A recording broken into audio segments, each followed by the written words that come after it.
And now we begin Bud, Not Buddy, Chapter 8. Something stepped on a little stick. As soon as the twig cracked, my eyes snapped open, and I was wide awake. I held my breath and kept as still as I could. Whatever it was that was sneaking up on me knew I woke up because it stopped moving and kept as still as it could, too. Even though my head was still under my blanket, I could feel two eyes staring at me real hard, and I knew these weren't critter eyes. These eyes made the hair on the back of my neck raise up the way only human being eyes can do. Without wiggling or jiggling around too much under my blanket, I got my fingers wrapped around my jackknife. Right when I was ready to push the covers off of me and start running or stabbing, whoever it was that had been watching jumped right on top of me. I was as trapped as a roach under a dish rag. I tried to guess the exact spot that the person's heart was at, then pulled my knife back. A voice said, "If you ain't a kid called Bud from the home, I'm really sorry about jumping on you like this." It was Bugs. When I tried to talk, it felt like I had to suck all the air out of Flint. I finally got breathing right and said, "Doggone it, Bugs, it is me. You nearly scared me to death." He got off of me, and I threw the blanket over the side. "You don't know how lucky you are. I was just about fixin' to stab you in the heart." Bugs looked like he knew he'd just had a real close call. He said, "I'm sorry, Bud. I didn't mean to scare you, but everybody knows how you like to sleep with that knife open, so I figured I'd best grab hold of you so's you wouldn't wake up slicing nobody." Shucks.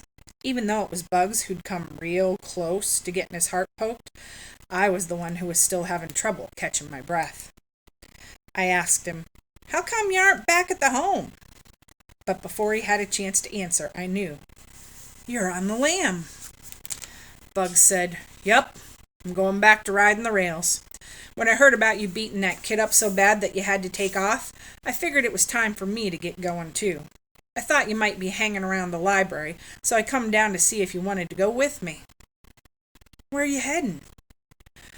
"Well, there's always fruits to be picked out west. I heard we can make enough money to get by out there.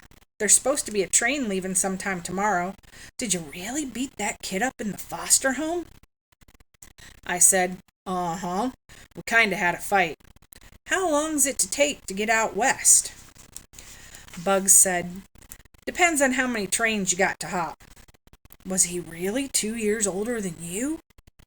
"Uh-huh. He was 12. "Is it fun to hop a train?" "Some of the time it is. Some of the time it's scary. We heard he was kinda big too. Was he?" I said, "He was pretty big. I can't see how we can hop on a train. They look like they're moving pretty doggone fast." Bugs said, "Most times you don't hop them when they're going fast. Most times you try to climb on one when it's sitting in the train yard." "Did the guy cry after you whooped him?" "Well, kind of. He looked real scared, then told his mama to keep me away from him. They even said I was a hoodlum." "Will we be sleeping on the train and everything?" "Sure we will. Some of the time the train don't stop for 2 or 3 days. Man, I always try to tell people that just because someone's skinny it don't mean they can't fight. You're a hero now, Bud." "Nah, I didn't really do nothing much." "Well, how about the toilet? How we going to use the toilet if the train doesn't stop?" Bugs said, "You just kinda lean out the door and go." "When the train is still moving?" "Yeah, you get a real nice breeze." "Oh man, that sounds great. Count me in. I can't wait." Bugs spit a big glob of slob in his hand and said, "I knew I could depend on you, Bud." I spit a big glob in my hand and said, "We're brothers forever, Bugs." We slapped our hands together as hard as we could and got our slobs mixed up real good, then waved them in the air so they're dry. Now it was official. I finally had a brother. Bugs said, "We'll go down to the mission. There's bound to be someone there that knows about where we can hop this train. Then we'll be on the lam together." We found out that we'd have to go to a city called Hooperville, just outside of Flint. The only trouble was, nobody knew exactly where Hooperville was. It was dark before we found out the right direction. I'd never heard of a city that was so doggone hard to find. We walked on a trail through some woods that run right up against the Thread Creek. We could tell we were getting close to Hooperville because we heard somebody playing a mouth organ, and the smell of food cooking was getting stronger. We kept walking in the direction that the sky was glowing with, an orange light. When we could hear the music real clear, and folks talking to each other, and the sound of sticks cracking in a fire, we started cutting through the trees. That way we could peek into Hooperville first. We looked out from behind a big tree and saw that a big wind, or even 2 or 3 big wolves huffing and puffing real hard, could probably blow Hooperville into the next county. It was a bunch of huts and shacks thrown together out of pieces of boxes and wood and cloth. The Amos's shed would have looked like a real fancy house there. Right near our tree was the big fire that had been lighting up the sky. It looked like 100 people were sitting around it, watching things burn or waiting for the food cooking in 3 big pots set up in the fire. There were 2 littler fires burning in Hooperville. One had a pot that was big enough to boil a whole person in it. A man was stirring things in the pot with a big stick, and when he raised the stick up, he'd pull some breeches or a shirt out and pass it over to a white man who was hanging the clothes on a line to dry. There was a mountain of clothes on the ground next to him waiting on their turn. The other fire in Hooperville was real small. It was off to the side by itself. There were 5 white people sitting at this fire. 2 kids, a man and a woman holding a little wrapped-up baby. The baby sounded like all those new sick babies at the home. It was coughing like it was a half-dead little animal. Bugs whispered, "Shoot, this ain't no city. This is just another cardboard jungle." "A what?" "A cardboard jungle. Somewhere you can get off the train and clean up and get something to eat without the cops chasing you out of town." I said, "Well, what are we going to do? We can't just go busting into this city and expect someone to feed us, can we?" Bugs said, "One of us has to go talk to them. Let's flip for it." "Okay." Bugs rumbled around in his pocket and found a penny. He rubbed it up against his breeches and said, "Heads, I win. Tails, you lose." "Okay." He flipped the penny up into the air and caught it, then slapped it down on the back of his left hand. He peeked underneath his right hand to see, and a big smile cracked his face. "Shucks!" Bugs said, "Tails, you lose." "Dang! So what do I say?" "Ask them if this is Hooperville. See if they got any extra food." I moved out from behind our tree and walked over towards the biggest fire. I waited until some folks noticed me, and then said, "'Scuse me, is this here Hooperville?" The man who was playing the mouth organ stopped, and everyone else around the fire looked up at me. One of the white men said, "What is it you looking for, boy?" I said, "A city called Hooperville, sir." They all laughed. The mouth organ man said, "Nah, son, what you're looking for is Hooverville, with a V, like in President Herbert Hoover." I said, "Oh, is this it, sir?" The man said, "This is one of 'em." I said, "One of 'em?" He answered, "They're all over the country. This here is the Flint version." "And all of 'em are called Hooverville?"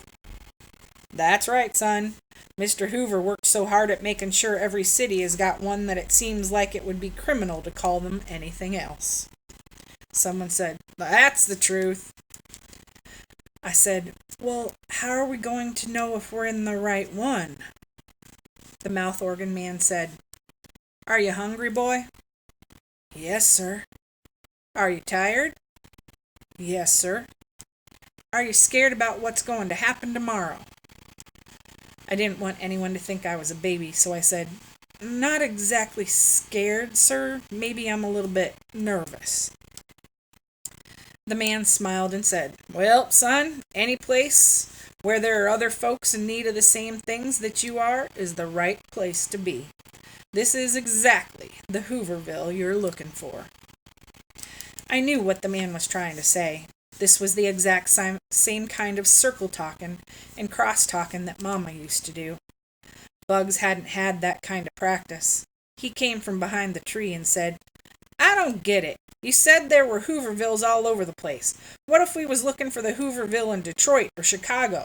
How could this be the right one to be in? The man said, You boys from Flint? I said, Yes, sir. The man waved his mouth organ like a magic wand and pointed it all over the little cardboard city. Boys, he said, look around you. The city was bigger than I thought it was. The raggedy little huts were in every direction you looked. And there were more people sitting around than I first thought, too. Mostly it was men and big boys, but there were a couple of women every now and then, and a kid or two. They were all the colors you could think of, black, white, and brown. But the fire made everyone look like they were different shades of orange. There were dark orange folks sitting next to medium orange folks, sitting next to light orange folks. All these people, the mouth organ man said, are just like you. They're tired, hungry, and a little bit nervous about tomorrow. This here is the right place for y'all to be, 'cause we're all in the same boat, and you boys are nearer to home than you'll ever get. Someone said, Amen, brother. The mouth organ man said, It don't matter if you're looking for Chicago, or Detroit, or Orlando, or Oklahoma City. I rode the rails to all of them. You might think, or you might hear, that things are better just down the line. But they're singing the same sad song all over this country. Believe me, son, being on the road is no good. If you two boys are from Flint, this is the right Hooverville for you.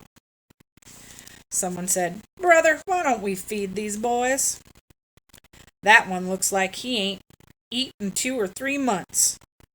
Shucks, he didn't have to point or nothing. Everyone knew who he meant. But I didn't care. The food that was bubbling up in those 3 big pots even sounded delicious. The mouth organ man said, You're welcome to join us, but we all pitch in here. So unless either of you is carrying one of them smoked West Virginia hams in them bags, looks like you'll be pulling KP tonight. I said, Pulling what, sir? He said, KP, kitchen police. You do the cleanup after everyone's had their fill. There are a couple of other young folks who'll show you what you have to do. Me and Bugs both said, Yes, sir. This seemed like a real good trade. A woman handed me and Bugs each a flat, square, empty tin can. That, my lords, is your china. Please be careful not to chip it. My china had the words Jumbo A&P Sardines stamped into the bottom of it. She handed us 2 beat-up old spoons and said, Now don't be shy. You two just about missed supper. You'd better hurry up. She took us over to one of the big pots and filled up our tin plates. You're lucky, she said. It's muskrat stew, and there's plenty left over tonight. Eat as much as you can. The stew was made out of dandelion greens and a couple of potatoes and some small wild carrots and some crawdads and a couple of little chunks of meat. It tasted great. We both even got seconds. When we were done, the woman told us, You boys leave your bags here. It's time to do the dishes now. Uh-oh. Ma'am, I like to keep my suitcase with me wherever I go. I promise you your suitcase will be safe here. I remembered the Amoses had promised the same thing. I said, You'll watch it yourself, ma'am? You'll make sure no one looks inside of it? She said, Son, we don't have no thieving in here. We are all looking out for each other. I said, Thank you, ma'am, and I put my suitcase down near the woman's feet. Me, Bugs, a little white boy, and a little girl loaded a whole mess of dirty cans and spoons and a couple of real plates and forks into a big wooden box and lugged them down to Thread Creek. The little girl had been in Hooverville the longest, so she got to tell the rest of us what to do. She said, I don't suppose neither one of you new boys knows how to do the dishes the right way, do ya? Me and Bugs had done tons of dishes in the home, so I said, Sure we do. We used to be real good at cleaning up. Bugs said, "Dang, girl, you act like this is the first cardboard jungle I've been in. I know how you do dishes out here." She said, "Okay then, we'll split 'em up. You and you," she pointed at Bugs and the other kid, "can do half, and me and this boy can do the others. What's your name?" I said Bud, not Buddy. She said, "I'm Daisy Malone." Daisy handed Bugs and the other little boy some rags and some soap powder, and they started splashing the dishes in the water. Me and the girl walked a little farther up the creek and started unloading the rest of the dishes. "You dry, I'll wash," she said. She handed me a rag, and just as soon as she'd splashed one of the tin cans in the water and give it to me, I'd dry it and stick it in the wooden box. She said, "Where you say you was from?" "Flint, right here." "So, you and your friend come down here to get on that train tomorrow?" "Where's it going?" "Chicago," she said. "Is that west from here?" "Uh-huh." "Then, yep, that's where we're heading," I said. "Where you from?" "Lancaster, Pennsylvania." "You going to take the train, too?" She said, "Uh-uh. My daddy is. Folks say there's work out west, so he's going to try again." "So, you're going to wait here for him?" "Uh-huh." She was real fast at washing the dishes, but I noticed she got kind of slow and was touching my hand a lot when it came to giving them to me. She said, "Where's your mama and daddy?" "My mama died 4 years ago." "Oh, sorry to hear that." "It's okay. She didn't suffer or nothing." "So, where's your daddy?" "I think he lives in Grand Rapids. I never met him." "Oh, sorry to hear that." Shucks. She held right onto my hand when she said that. I squirmed my hand loose and said, "That's okay, too." Daisy said, "No, it's not, and you should quit pretending that it is." "Who said I'm pretending anything?" "I know you are. My daddy says families are the most important thing there is. That's why me and my mama are going to wait together for him to come back, or write for us to come to him." I said, "My mother said the same thing, that families should be there for each other all the time. She always used to tell me that no matter where I went or what I did, that she'd be there for me, even if she wasn't somewhere that I could see her. She told me—" Shucks, there are some folks who'll have you running your mouth before you know what you're doing. I quit talking and acted like I was having a real hard time drying the tin can she'd just handed me. "What'd she tell you, Bud?" I looked at Daisy Malone and figured I'd never see her again in my life, so I kept shooting off my mouth. "She'd tell me every night before I went to sleep that no matter what happened, I could sleep knowing that there had never been a little boy anywhere, anytime, who was loved more than she loved me. She told me that as long as I remembered that, I'd be okay." "And you knew it was the truth?" "Just as much as I know my name's Bud, not Buddy."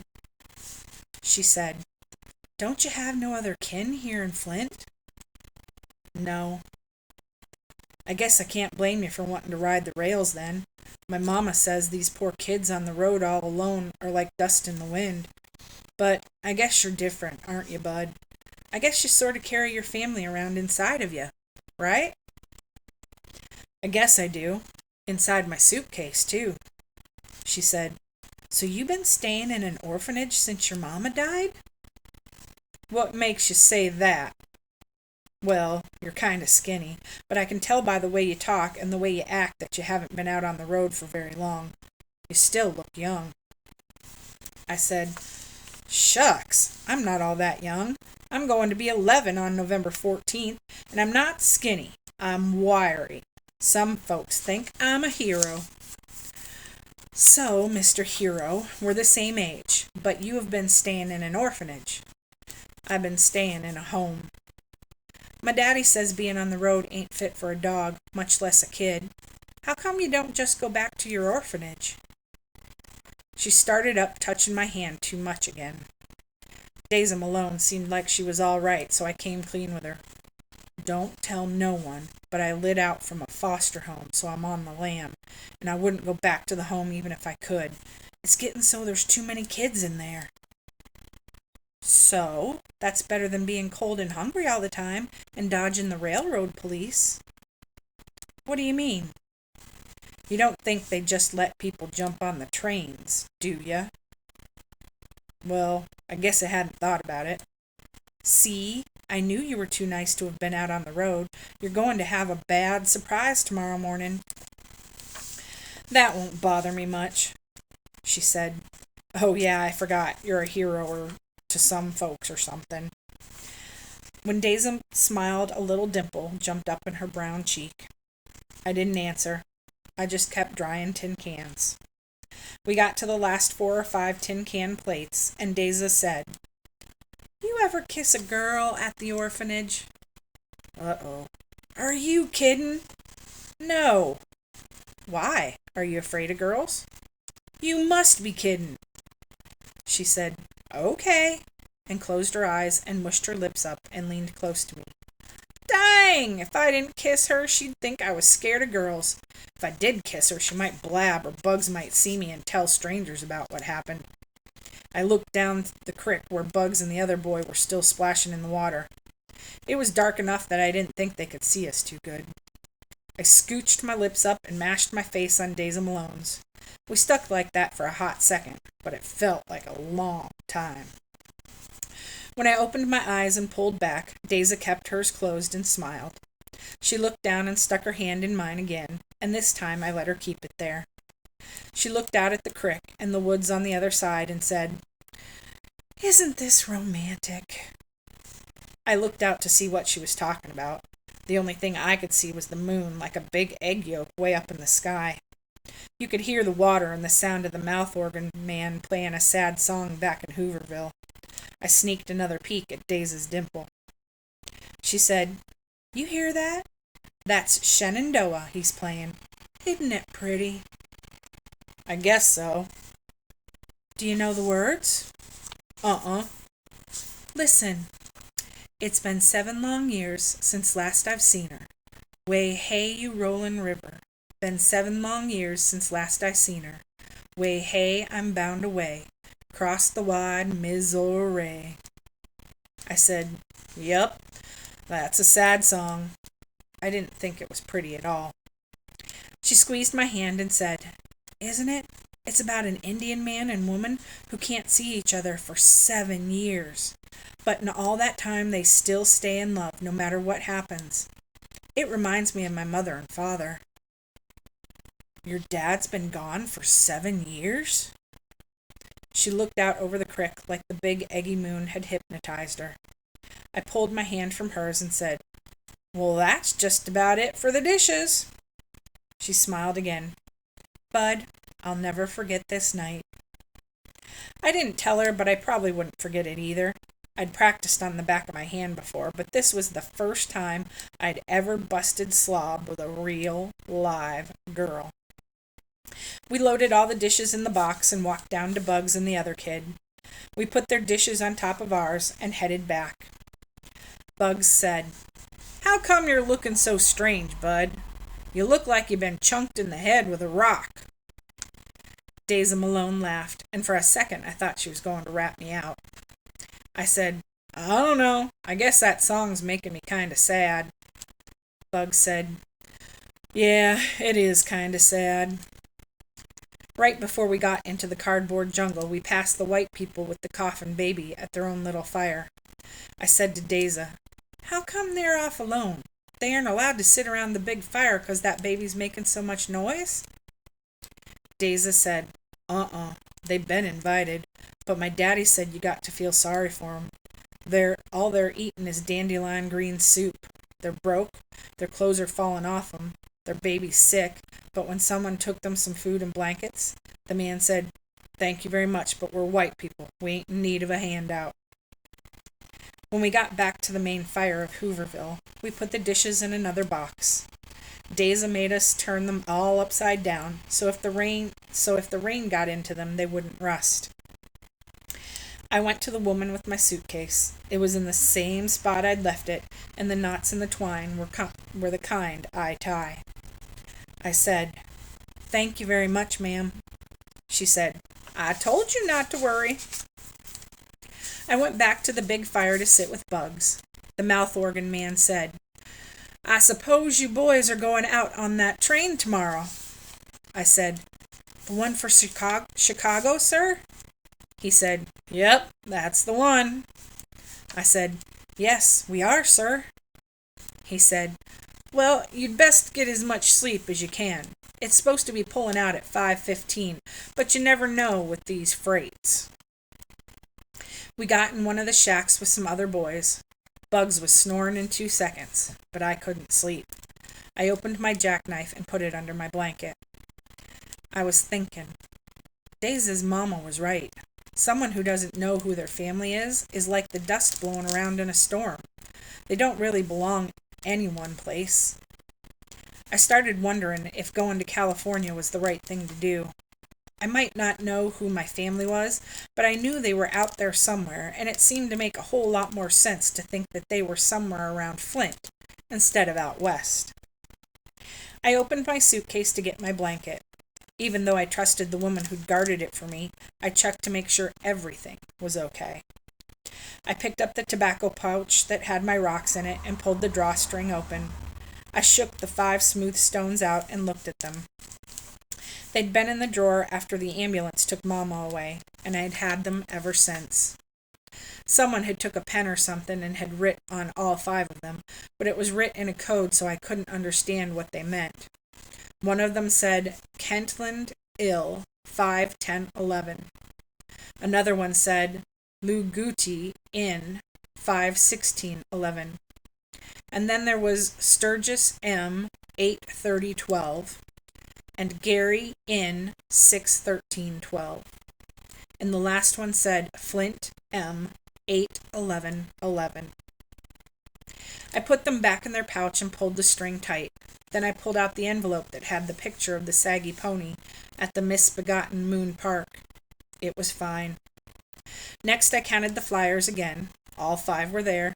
I slid all of them back except for the blue one. I held it up so it could catch some of the light from the big fire. I kept looking at the picture and wondering why this one bothered Mama so much. The more I thought about it, the more I knew this man just had to be my father. Why else would Mama keep these? I used a little trick to help me fall off to sleep. I pulled my blanket right up over my head and breathed in the smell real deep. After doing this 3 times, the smells of the shack and Hooverville were gone, and the only smell of the blanket was in my nose. And that smell always reminded me of Mama and how she used to read to me to sleep every night. I took 2 more breaths and pretended I was hearing Mama read to me about the billy goat's gruff, or the fox and the grapes, or the dog that saw his reflection in the water, or some other story she'd checked out of the library.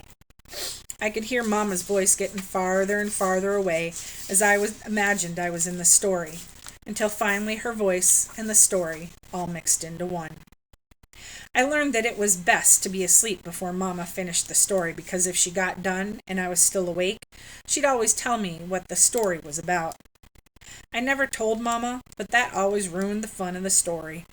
Shucks, here I was thinking I was just hearing something funny about a fox or a dog, and Mama spoilt it by telling me they were really lessons about not being greedy or not wishing for things you couldn't have. I took 2 more breaths and started thinking about the little hen that baked the bread. I heard, "Not I," said the pig. "Not I," said the goat. "Not I," said the big bad wolf. Then whoop, zoop, sloop, I was asleep. I started dreaming about the man with the giant fiddle. He was walking away and I kept calling him, but he couldn't look back. Then the dream got a lot better. I turned away from where Herman E. Calloway was, and there stood Daisy Malone. I told her, "I really like your dimple." She laughed and said, "See you in 7 years." A man screamed, "Get up! They're trying to sneak it out early!" I jumped straight up and banged my head on the top of the shack. I ran outside. It was still dark, and the fire was just a pile of glowing sticks. The man was screaming at the top of his lungs, "Get up! They've fired the engine and are fixing to take off!" Bugs and the other boys came and stood next to me. Bugs said, "Is it a raid?"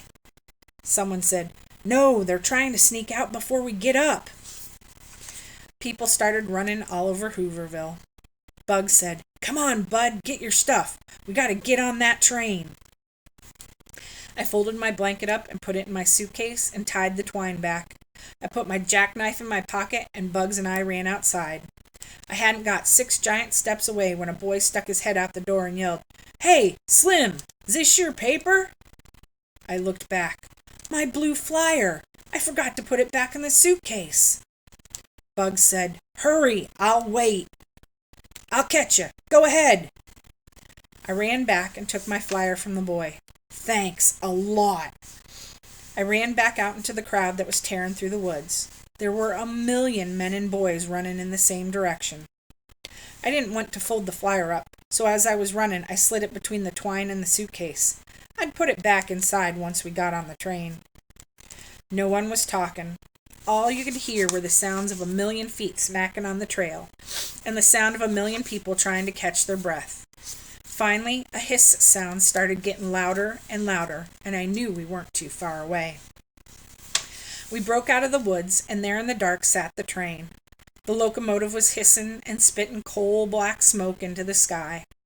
Every once in a while, a big shower of sparks would glow up from inside the dark cloud, making it look like a gigantic black genie was trying to rise up out of the smokestack. The train went as far back as you could see. There must have been 1,000 boxcars, but every one had stopped and was just standing there watching. No one was trying to get on. I pushed my way to the front to see if I could find Bugs, and I saw why everyone had stopped. There were 4 cop cars and 8 cops standing between the crowd and the train. The cops all had billy clubs and were spread out to protect the train. The crowd kept getting bigger and bigger. One of the cops yelled, "You men know you can't get on this train. Just go on back to Shantytown and there won't be no trouble." A white man said, "This is the only train going west for the next month. You know we got families to feed and have got to be on it. You go get back in your cars and you'll be right. There won't be no trouble." The cops said, "I'm warning you, the Flint police are on the way, and this here is private property, and they have orders to shoot anyone who tries to get on this train." A man next to me said, "I'd rather be shot than sit around and watch my kids go hungry." The cop said, "This is America, boys. You're sounding like a bunch of commies. You know I can't let you get on this train. I got kids to feed too, and I'd lose my job." Someone yelled, "Well, welcome to the club, brother." It seemed like we stood looking at the cops and them looking at us for a whole hour. Our side was getting bigger and bigger, and the cops started looking nervous. The one who was doing all the talking saw them fidgeting and said, "Hold steady, man." One of the cops said, "Jake, there's 400 men out there and more coming. I don't like these odds. Mr. Pinkerton ain't paying me enough to do this." He threw his cop hat and his billy club on the ground. Everybody froze when the train whistle blew one long time, and the engine started saying, "Shh, shh, shh." The big steel wheels creaked a couple of times and then started moving. 4 of the other cops threw their hats and billy clubs down too. The boss cop said, "You lily-livered rats!" And it was like someone said, "On your mark, get set, go!" The engine was saying, "Shh, shh, shh, shh, shh, shh, shh." And 1,000,000 boys and men broke for the train.